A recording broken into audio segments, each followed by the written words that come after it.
ça, hein, sur vraiment les costumes John Canary, c'est quelque chose. Et les grosses guitares dans lesquelles les gens soufflent aussi. Oui, également.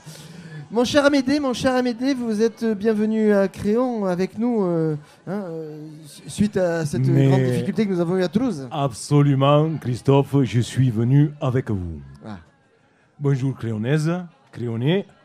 J'ai entendu vos inquiétudes. Ah non, merde, là je faisais langage politique. Juste bonsoir, donc. J'ai justement sur le langage. Ah pardon, Christophe il m'a dit tu parles pointu pour que les gens ils te comprennent. Oui, à Bordeaux, tu sais. C'est justement sur le langage politique que je voudrais fonder cette chronique. Ça va, tout le monde me comprend? Malgré, vous avez un peu l'accent pointu, vous ne comprenez pas.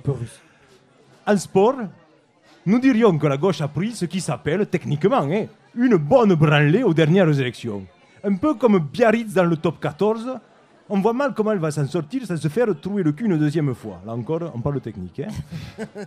Mais au-delà de la piquette humiliante, il y a toute une stratégie sémantico-sportivo-politique dont j'aimerais vous entretenir ce soir. Une déroute. C'est ce qu'a conclu la majorité de la presse au sujet des élections, dont toi, auditeur toulousain, tu te fous désormais éperdument, puisque ton actualité est occupée par une demi-douzaine de sujets bateaux qui ont déjà effacé la soirée électorale. Mais ce soir, je reviens quand même, parce qu'on est ici à Créon, on est entre nous, tout ça, sur cette historique bananée. Le Figaro, toujours à la pointe du combat idéologique, titré sur la déferlante UMP. En soi, on est d'accord, rien de répréhensible. Mais ça faisait curieusement écho à notre ami Jean-François Coupé en train de parler de vagues. De vagues et de vagues bleues. C'est marrant parce que quand je prononce ces mots, j'entends comme un écho. Vague bleu tarin, vague bleu pif, vague bleu nez. Ah non, vague bleu narine. Ah oui, tout à fait. Mais bien sûr, oui. C'est tout de même étonnant que le président de la droite parlementaire, farouchement opposé au Front National, utilise justement les mots de ce même front. Voilà. Non, vous n'êtes pas surpris. Non. Remarquez, moi non plus. C'est ce qu'on appelle en sport un enfumage latéral accéléré biodynamique. Une technique qui a fait ses preuves. J'aimerais tout de même souligner ici l'excellence de la stratégie adverse, celle de notre cher président François Hollande, qu'on désigne dans les milieux sportifs sous le nom de politique du cul tendu.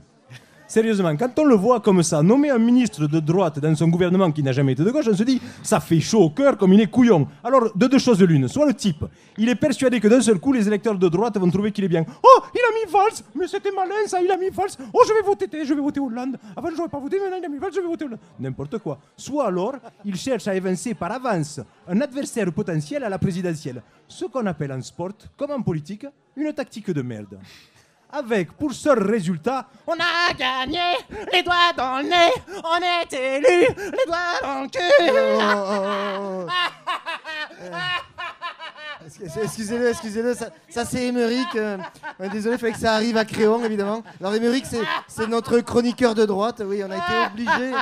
On a été obligé avec les dernières élections municipales à Toulouse. Ta gueule, voilà. Maintenant, laisse-moi parler, je suis droite, j'ai gagné, je suis content, je parle. Salut les loulous, salut le public, dites les filles. Ça vous dirait un petit coup de vite fait avec moi dans les chiottes après l'émission? J'ai la plus grosse de tout l'UMP, elle fait au moins 9 cm. Alors, les gauchistes, on est content, on se terre dans le Bordelais, maintenant on joue les réfugiés. Ça se croit au Chili ou quoi? Et moi, ça me fait plaisir de vous revoir avec vos dreads, vos bières bio, vos badges de la lutte des intermittents. Bon, enfin, à Créon, il n'y a pas vraiment tout à fait ça, mais enfin, voilà, quand on a vu un gauchiste, on les a tous vus. Et ben voilà, c'est toujours pareil dans les festivals, voilà, il y a les gens comme ça. Alors, vous êtes contents de vous, mes chéris, de votre Hollande là? Ah, parce qu'il est bien, nous. Alors, nous, à droite, il nous a fait beaucoup de bien.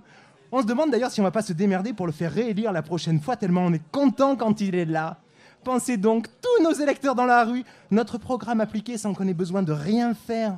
Et en plus, maintenant, il n'y a plus de sujet tabou. Si vous dites que Sarkozy est un voleur ou que l'accord transatlantique est une merde, on vous fait un procès. Dans le Figaro, c'est génial. Mais si un gars de chez nous traite une femme de pute ou un juif de youpin, tout le monde s'en fout.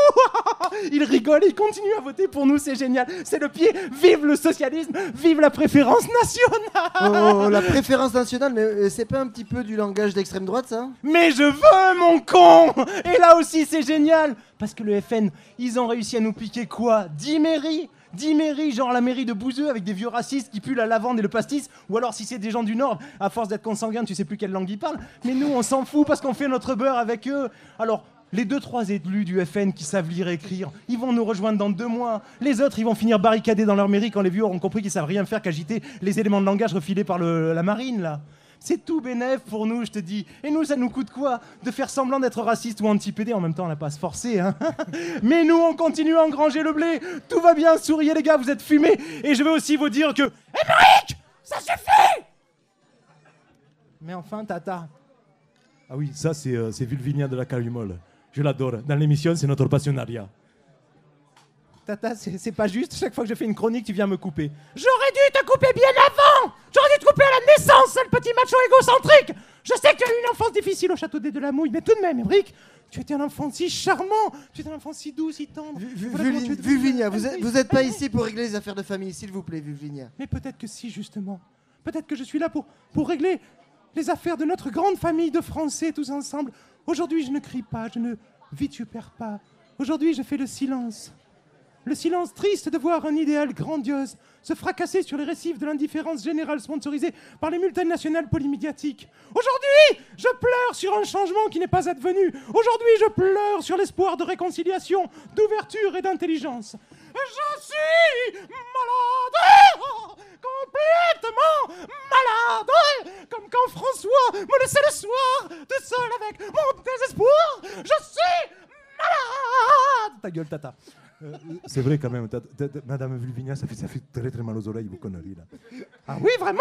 Mais puisque c'est ça, c'est la fin de cette chronique. Oh non, Vulvinia, non, vous êtes quand même la plus enthousiaste dans cette émission. Vous êtes un petit peu la caution pour la ménagère de plus de 50 ans. Vous savez, elles adorent, les ménagères de plus de 50 ans adorent vos orgasmes en direct. Allez, un petit orgasme en direct, allez. Allez, Tata. C'est pas vraiment un organe, c'est plutôt un exercice pour essayer de faire communier le public dans un idéal qui n'est pas celui de la politique, mais celui de la réconciliation, de la passion. Vous pouvez m'aider? Faut juste faire... Oh, à vous. Oh, alors, pour la gauche. Oh, pour la droite. Pour l'extrême gauche. Oh, pour l'extrême droite. Il en faut aussi, qu'il se fasse du bien. Pour pas plus haut que le bord.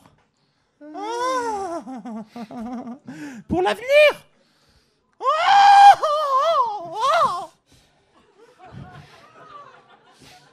Ouais. Ah oui, c'est un retardement, mais qu'est-ce que vous savez? Pour l'humanité. Ouais, bah là... Ah oui. Ils sont extraordinaires à Créon. Ah oui, à Créon. Et pour le festin de Créon qui nous accueille ce soir. Voilà, c'était Tata Vulvinia. Vous pouvez l'applaudir, je sais. Ça fait mal aux oreilles, à nous aussi d'ailleurs. Hein.